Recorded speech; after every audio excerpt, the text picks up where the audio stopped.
Thank you for continuing to remain here. There seems to be more than one press conference today, so I seek your indulgence for the time. It's also going to be a slightly longish press today, so I hope you extend your stay here and also engage with us on the few issues that we like to raise. First, I'll make two announcements, after which there will be a brief presentation. Post that, based on the presentation, I'd like to take up a few more issues. So for this kind of a mix and match of a format, I'm sorry, but it has a purpose, and therefore I would appeal to you all to please accept the different format that we bring in today. First announcement, and I would think going by the mood of what is prevailing, an announcement which I think all of you will like to hear from us. The manifesto will be released on the 7th in the morning. The time and the detail will be announced to you all sometime during the course of today. So you can please block your date for the 7th for the manifesto. So that is one thing.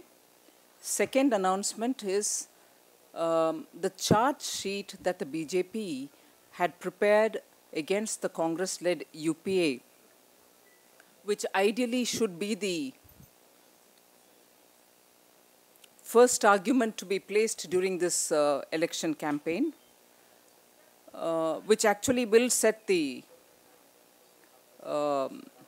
background for the campaign, will be released tomorrow.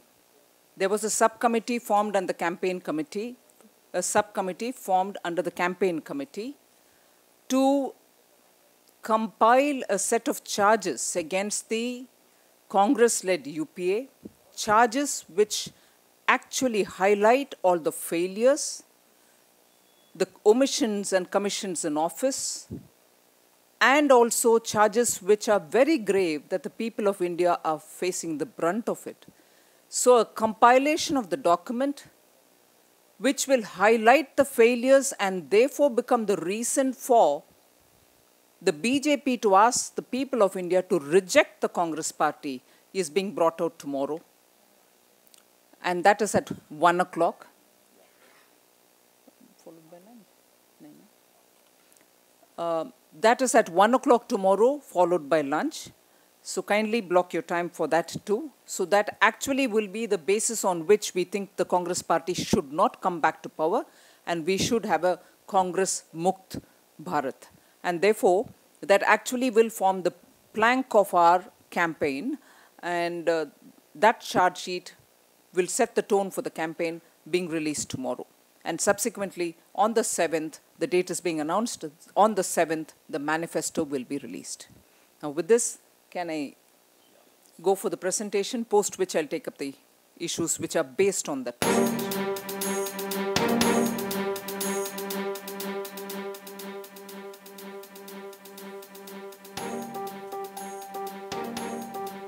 We will give you a printout of all this which is here.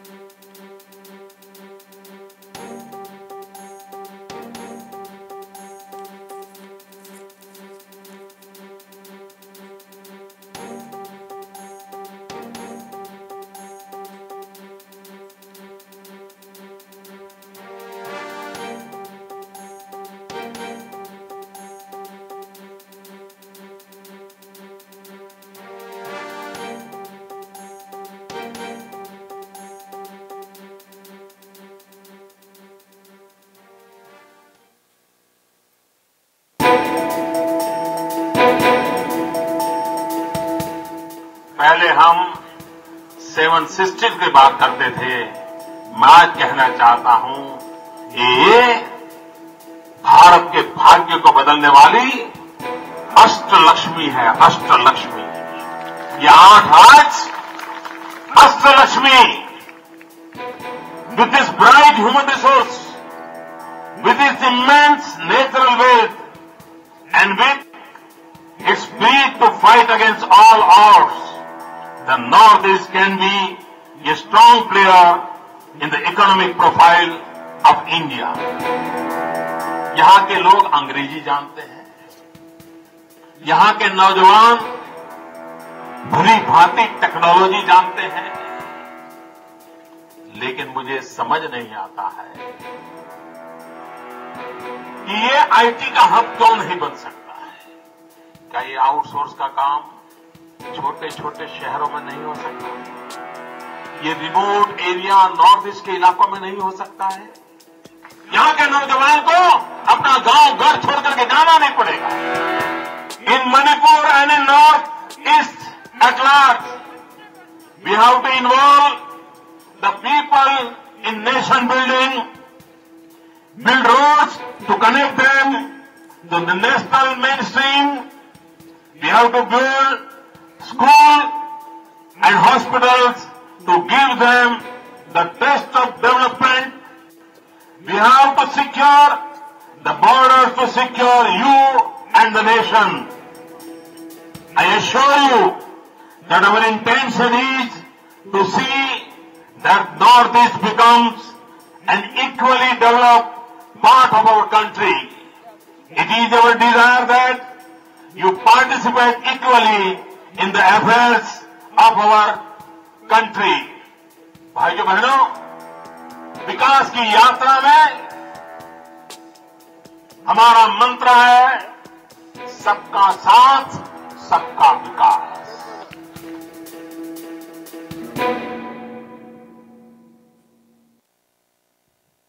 Thank you. You've probably guessed as to why this is being done today. The 8 states of Northeast are going to the poll beginning the 7th of April. And of course, our state units in the 8 states are engaged in an extensive campaign, going door to door to say why the BJP-led NDA is best suited for the Northeast. We'll certainly be giving you a printout of all that initiatives, those initiatives which were taken under the Atal Bihari Vajpayee ji-led NDA. I would just flag off a few of those initiatives which are mentioned in the printout in detail, which is necessary for us to recapitulate at this stage because the Northeast knows it and we need to remind them about it. And also the rest of the country should understand it is that kind of a special attention that the BJP has always extended towards the Northeast. And as they are going to the poll beginning the 7th of April, we certainly would want the states of the Northeast, the people of the Northeast, to hear our voice and have a discerned choice made. A choice made in favor of the BJP because ultimately the one line which captures the way in which we'd like to deal with every part of India is Sabka Saath, Sabka Vikas.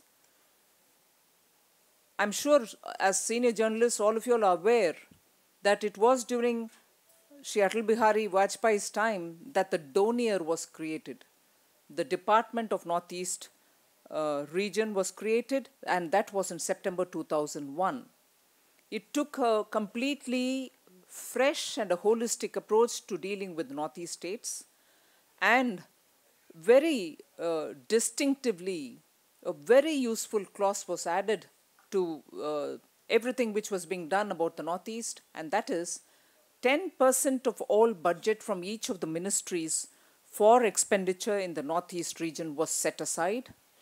And the clause that if there are unutilized resources lying, they would not lapse, but they could continue be used for the next budgetary year also.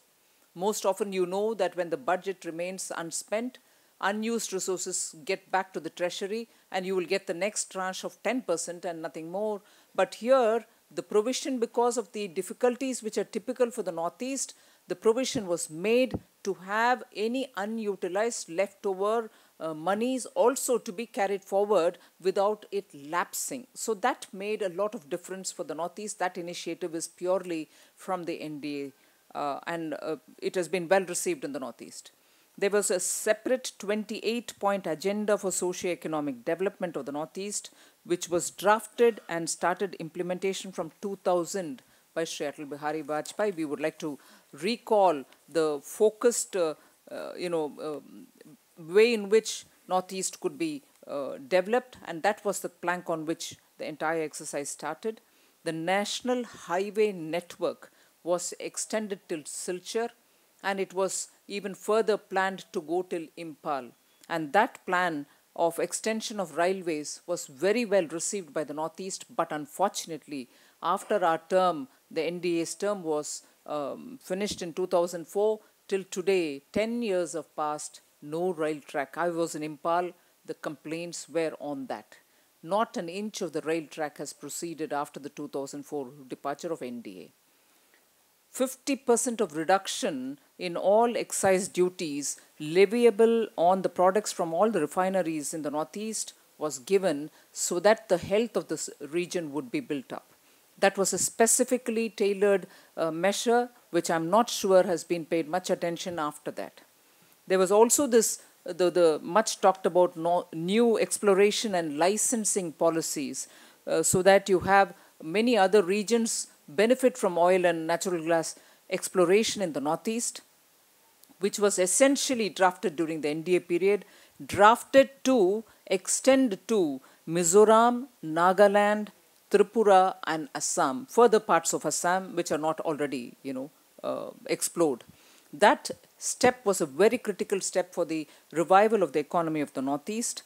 And in this context, let me also add one point, that within the BJP, there is a separate cell which deals with the Northeast region, and this is a unique feature of a political party, that is BJP. No other political party has a cell which attends to issues related to the Northeast.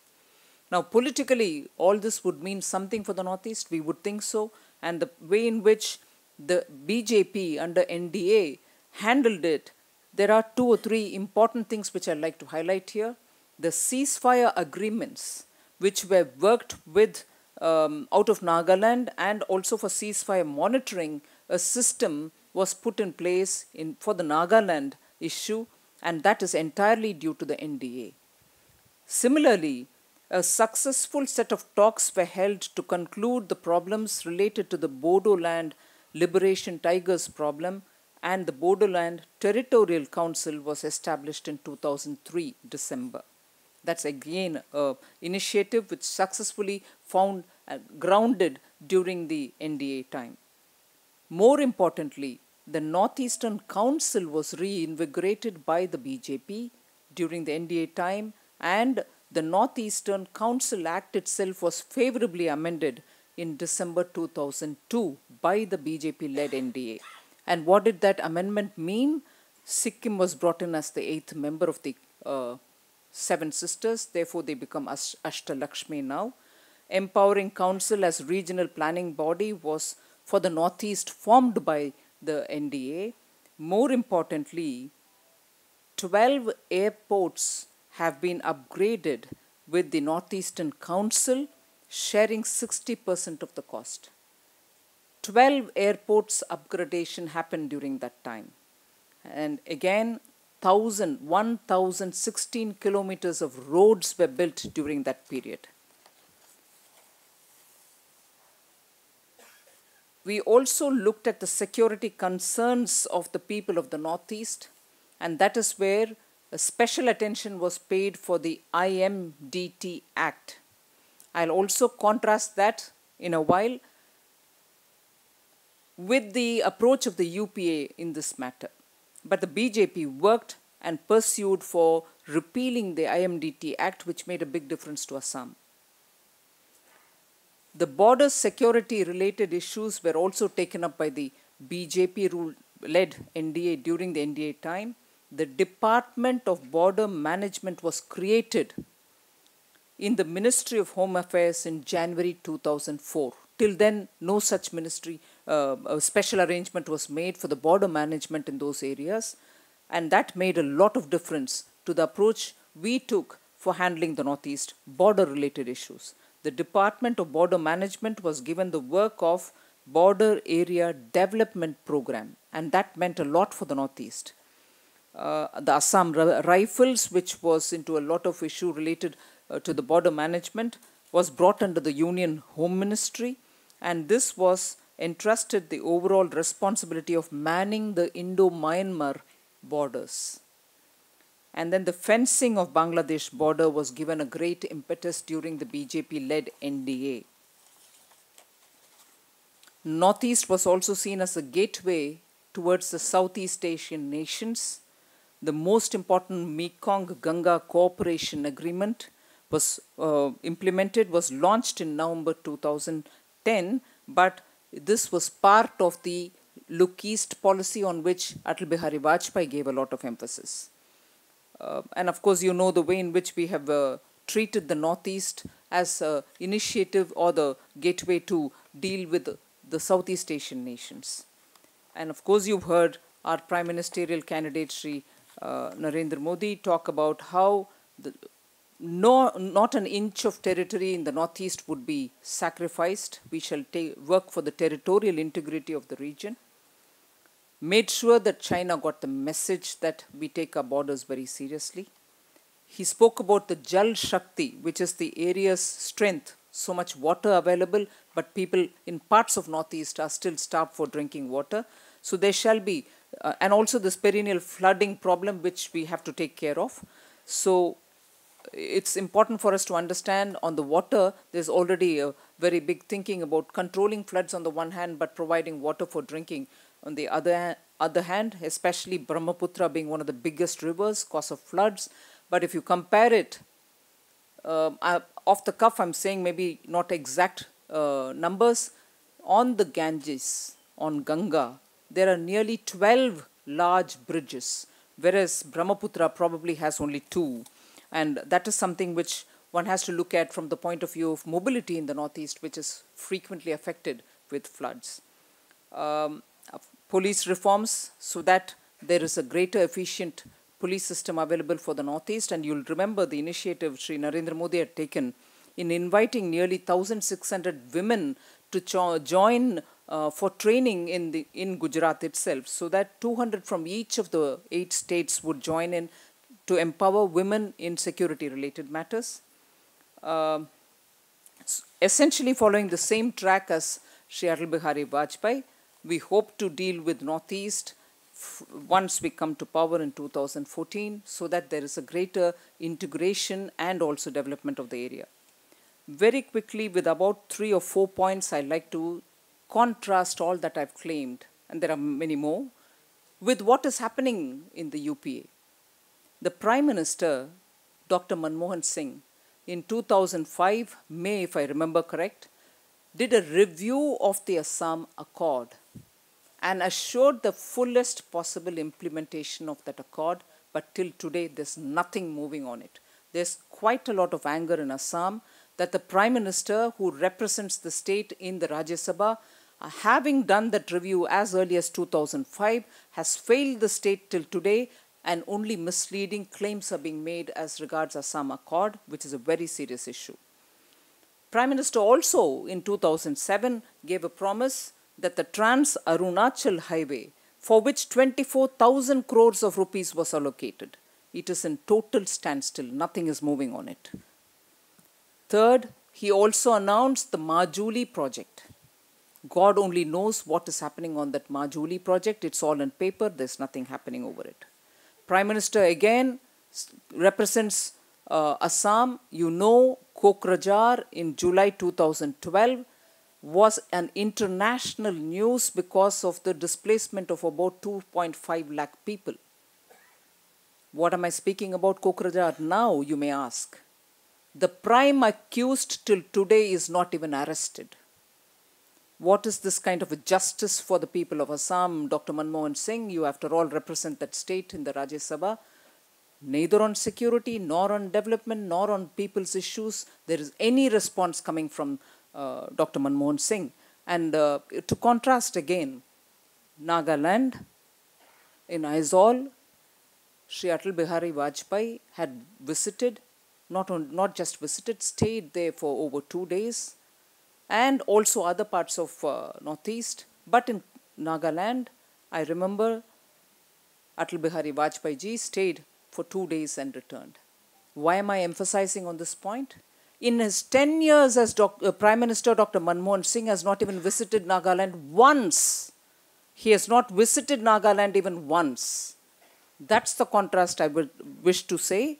Because of the 8 states of the Northeast, he may have visited all the 7. But Nagaland, for some unfortunate reason, has not drawn his attention at all. No, he visited Kohima. The emphasis there is on visit to Nagaland. Of course, he visited all other parts, but he stayed in Kohima for 2 days. Yeah. Again, on the point of the rail line, which was discussed even in 2004, Silchar and further down to Impal, no progress at all. I can list many more such failings of the Congress-led UPA in having led down the Northeast. There has not been any attempt for the Northeastern people to improve themselves under the UPA dispensation, but we hear them talk about the Northeast occasionally. We also understand that Donia has been diluted. I am not sure whether it is a political vindictiveness which guides that, but I wouldn't sit on judgment on the fact, but the Donia has been diluted. Nothing much is happening through it, nor did they come up with an effective alternative. So, in the light of the Northeastern states, the 8 states, beginning to go to polls from 7th April, we certainly, through this media press conference, appeal to the people of the Northeast to go in detail to look into the ways in which the NDA dealt with the Northeast. You are suffering under the neglect of the UPA. I don't need to underline that fact again, but the media certainly can see and compare and contrast between the two and their functions, and then allow the people of Northeast to take a very discerning call, which I'm sure they would do. With the special emphasis on Northeast, I wouldn't want to take on other issues, but too proactively I would like to flag off, and of course in case you want to ask me questions on it, I shall. One was on a PTI copy which has come out from Chicago, which is very important from the point of view of underlining the Congress's corruption again, and the Congress's attempt to somehow subvert any investigation which may be possible. You may do that in India, but you're now having very many more issues coming up from abroad. A member of the Rajya Sabha, Shri KVP Ramchandra Rao, a Congress member, who was very close and very powerful during the first 5 years in Andhra Pradesh of the Congress government starting 2004, has been charged with a very big corruption ring wherein mine and extraction of mine rights have been given, as alleged in this case, for some money and monetary considerations. If a powerful person who continues to be the member of the Congress was indeed involved in it and a Chicago court has taken serious cognizance of it, isn't it the time for Srimati Sonia Gandhi to answer about what is the extent of corruption tolerance in the Congress party? They give us lectures about they are the ones who are committed to clearing corruption. Here is a case now very seriously in Chicago court of somebody who was very close and very powerful in the first 5 years of the Congress government in Andhra Pradesh. He's still your party's Rajya Sabha member. Mrs. Sonia Gandhi, please let us know, and also the Vice President of the Congress Party, tell us what is your level of tolerance of corruption. An international court has come up with it. We'd like to hear your answer on that matter.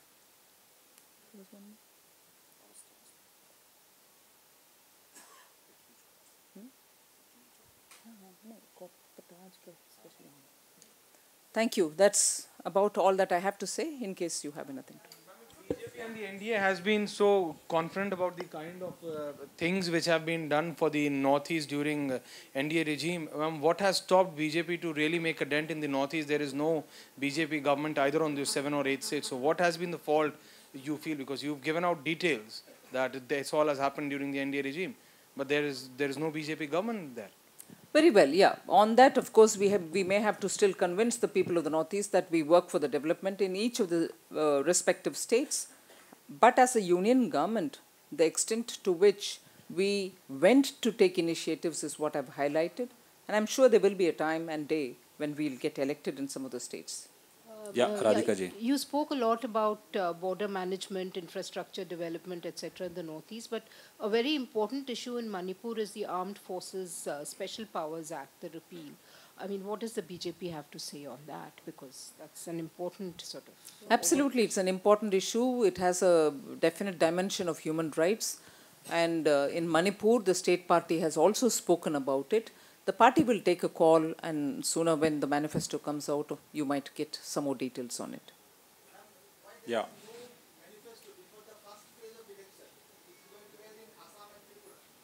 Actually, we would have released it even on the 6th, if you're really talking about before, but it's happening on the 7th because we are trying to get the dates of all those leaders who will have to be present here. And in any case, we're coming up with a charge sheet first. Mahua.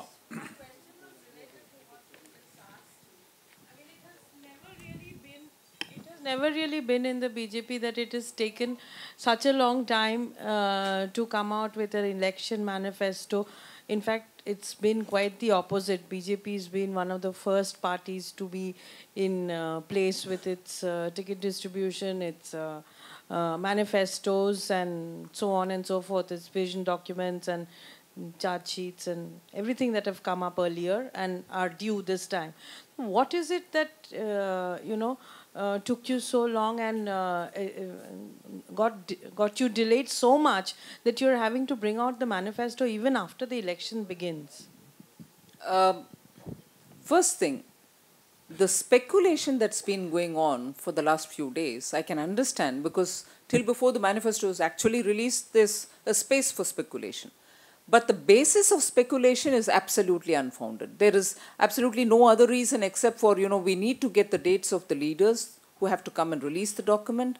And as you know, every leader's consultation also was going on. Simultaneously, everyone has also gone to their respective kshetra, the contesting constituencies. People are campaigning intensively. So several factors such as these played up rather than actually those which are being quoted for speculation. So there is no reason other than these kind of, getting everybody's time, getting everybody together to present the manifesto, which actually has delayed it. Yes, I agree, we normally used to be the first ones to come up with it, but there is nothing else except for the fact that we needed to coordinate with so many leaders to have them here to release it. And now that the date is announced, I'm sure you're looking forward to see what actually is the contents of the manifesto. Yeah, Mr. Akhilesh. Nirmala ji, कल BJP ने कहा था कि परसों जो इमाम बुखारी के साथ सोनिया गांधी की मुलाकात हुई है और जो सोनिया गांधी ने उस पर अपील की है, उसके बाद इलेक्शन कमीशन को सुओ मोटो कॉग्निजेंस लेना चाहिए. आज चीफ इलेक्शन कमिश्नर ने ये कहा है कि उनके पास कोई कंप्लेन नहीं आई है. अगर कोई कंप्लेन आएगी तो वो इस पर विचार करेंगे. तो क्या बीजेपी चुनाव आयोग में शिकायत करेगी?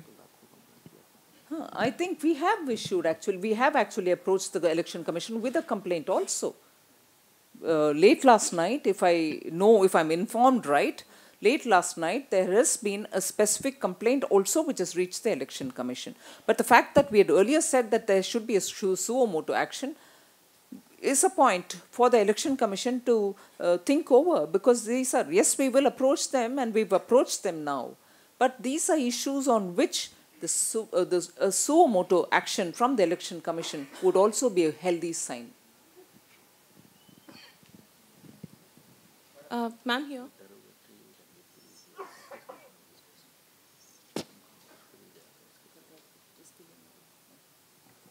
Ma'am, the party had decided there will be Just one correction. I'm being told that it was on the derogatory language which we have gone last night. All right.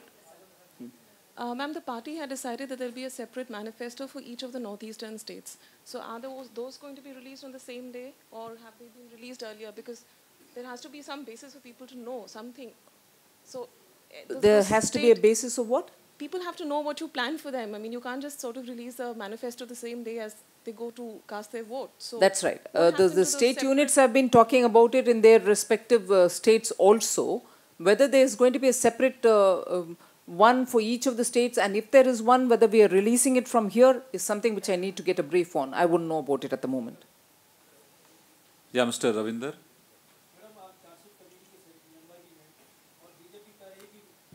अभी जो सरकार बनेगी, मोदी की सरकार बनेगी, बीजेपी सरकार बनेगी, यूपीए तो बाहर जा ही रही है, इसमें फिर अब इतना देर से ही सही चार्जशीट दाखिल करने की क्या मतलब, चार्जशीट दिखाने की क्या मतलब पब्लिक के सामने? जब सरकार वो जा रही है, आप आ रहे हैं, तो चार्जशीट देने का क्या मतलब? वो जा रहे हैं, हम आ रहे हैं, मगर चुनाव एक प्रक्रिया बीच में है ना, कंटेस्ट करने के बाद ही हम आ रहे हैं। उस कंटेस्ट के लिए क्या है मटेरियल, किसके ऊपर क्या क्या ऐसे बात हैं जिसके ऊपर हम कंटेस्ट करना चाह रहे हैं, जिन जिन विषय के ऊपर वो उनका फेलियर है, हम जिन जिन विषय के ऊपर अच्छा सा ऑल्टरनेटिव ले आएंगे, इसकी ही विषय बनता है एक चार्जशीट का और दूसरा मैनिफेस्टो का, इसीलिए ले आ रहे हैं। हाँ, चार्जशीट में तो गवर्नमेंट के ऊपर जो चार्जेस है वो आएगा, और मैनिफेस्टो में क्यों हम ऑल्टरनेटिव है, इसीलिए इसका कारण भी इसमें आएगा। स्पेसिफिकली आपको तो बुकलेट ही आपके हाथ में आ जाएगा। या Manish. Of course, we will. Madam आपसे दो सवाल हैं। मनीष कर लेते हैं पहले, फिर मजुमदार जी को हाथ में दे दो माइक। अगर नरेंद्र मोदी प्रधानमंत्री बनते हैं, और आज खासकर आप नॉर्थ ईस्ट की बात कर रही हैं, तो आपसे जानना चाहेंगे कि अगर नरेंद्र मोदी प्रधानमंत्री बनते हैं तो नॉर्थ ईस्ट में जो करप्शन का मामला है, जो लीडर हैं जो सत्ता में हैं, क्या आप उनके खिलाफ सीबीआई इंक्वायरी करवाएंगी? नंबर 1। नंबर 2, जो नेक्सस है बिटवीन अंडरग्राउंड ग्रुप्स और पॉलिटिशियन, उनके खिलाफ आप कोई इंक्वायरी करवाएंगी अगर सत्ता में आते हैं तो?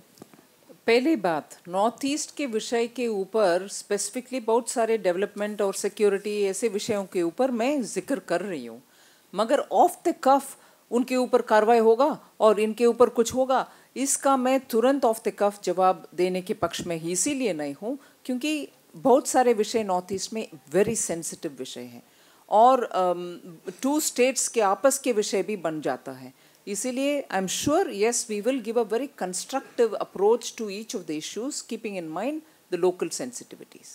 या रजनीश। मैम,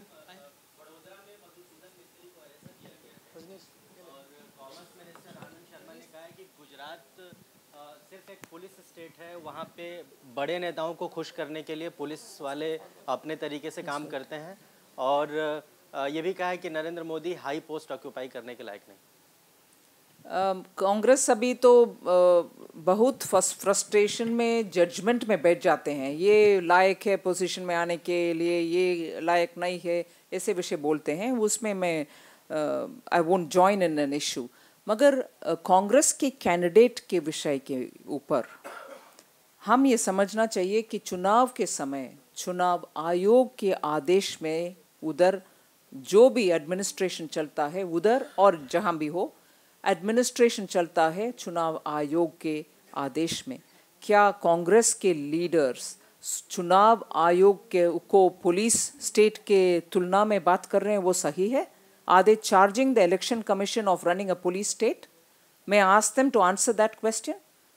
जबकि कांग्रेस के कैंडिडेट का विजुअल्स अगर हम देखें तो वो ऐसे पिलर के ऊपर क्लाइम करते हुए जो पोस्टर छिपा हुआ है उसको टेयर करते हुए उनके अपने पोस्टर खुद लगाने के लिए कोशिश कर रहे थे।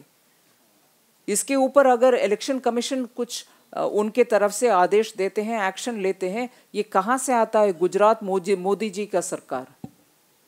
या तो उनका अंडरस्टैंडिंग गलत है या तो वो इलेक्शन कमीशन को ही चैलेंज कर रहे हैं।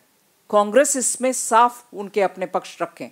They can't be playing around with words, charging election commission that they are running a police state. Is that what they mean? Yeah, Mr. Shekhar. Ma'am, Nephew, your Nagaland Chief Minister, is a partner of NDA, but he's campaigning several part of Assam on behalf of AGP. What do you say about it? Because you have no alliance with AGP, because he's campaigning for AGP in several part of Assam. I'll need to find out the facts on this before I respond, because I know he's also contesting. So, I'll come back to you.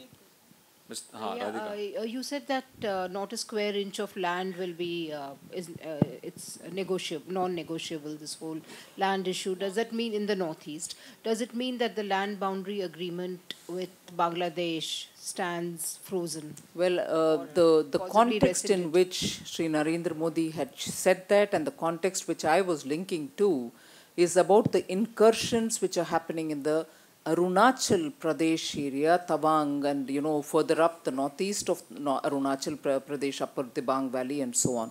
So it is in that context the speech was made that no inch of land will be conceded or yielded or lost, and it is specific to that context that I have also brought it in.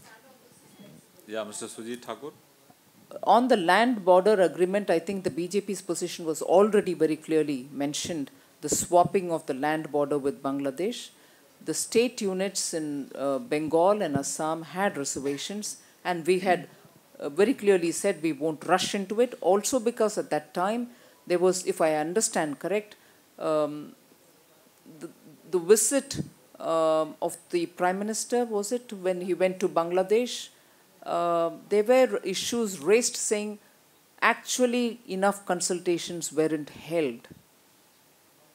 And when consultations were indeed held with the BJP and other opposition parties, probably it wasn't understood. I'm treading on an area where it is grey for me, this specific thing, whether the swap itself will take place or consultation will take place with Bangladesh was not very clear.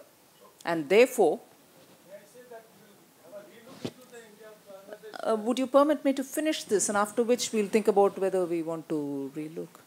So that's the border as regards the border agreement and the land swap matter. But specifically on the area of land not being conceded is as regards incursions in Tawang and northeast Arunachal Pradesh. Yeah. Ma'am. On what? We've stated a position. Let us see what happens when, the manifesto comes out, and let us see also when we come to power in 2014. Ma'am मेरा सवाल है, manifesto Sujit Thakur सामने ma'am, ये manifesto आ रहा है तो क्या हम मान के चलें, विश्वास करें कि माननीय लालकृष्ण आडवाणी जी इसका विमोचन करेंगे? अब देख लेंगे ना, अभी अब तक आपके पास कोई सूचना है? नहीं, अब तक आपके एंग्जाइटी इस विषय में था कि क्यों मैनिफेस्टो नहीं आ रहे. हम डेट बोल रहे हैं, जल्दबाजी इतने आपको कौन रिलीज करेंगे? इंतजार करिए, आफ्टर ऑल 2 more days. हाँ, पीछे एक मिनट. निर्मला जी, राजस्थान को लेकर ही हमारा सवाल है कि क्या मानवेंद्र सिंह को बीजेपी की तरफ से कुछ कहा गया है, उन्हें कहा गया है कि वो इस्तीफा दें, जसवंत सिंह जो बीजेपी से हाल में ही बाहर किया गया उनके लड़के को? और दूसरा सवाल है कि कल ये बताया गया था कि आंध्र प्रदेश में टीडीपी के साथ बातचीत जारी है, अंतिम ऐलान आखिर कब होगा, कहाँ तक बातचीत पहुँची है? राजस्थान के विषय में मुझे मीडिया के द्वारा ही पता चला कि कुछ मनवेंद्र सिंह जी के ऊपर कुछ कार्रवाई होने वाले हैं. हमें तो अब तक इस विषय में कुछ भी ब्रीफिंग नहीं है. अगर कुछ है तो हम बोलेंगे. आंध्र प्रदेश के अलायंस के विषय में चर्चा हो रही है. होपफुली एक आध दिन में कुछ अनाउंसमेंट आएगा. या बालकृष्ण जी कम आज तक. स्मृति ईरानी को आपकी पार्टी ने अमेठी से चुनाव मैदान में उतारा है, तो क्या ये जो मुकाबला सिर्फ दिखाने के लिए होगा या पार्टी पूरी ताकत लगाएगी, बड़े नेता जो है वहाँ पे जाके कैंपेनिंग करेंगे, नरेंद्र मोदी या दूसरे जो पार्टी के नेता? हम किस तरीके से इसको हैंडल करेंगे उसका विवरण आपको धीरे धीरे से पता चलेगा, मगर एकदम अच्छा सा फाइट होगा. स्मृति ईरानी जीत कर आएगी. बहुत बहुत धन्यवाद. Thank you very much. Thank you. हाँ, thank you.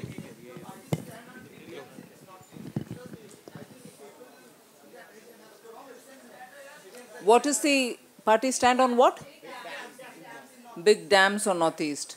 There were a lot of consultations from the Assam and Arunachal Pradesh units, because there are also differences in terms of the ways in which we need to deal with the issue.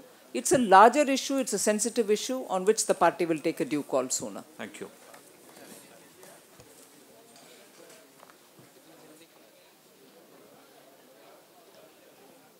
Ready?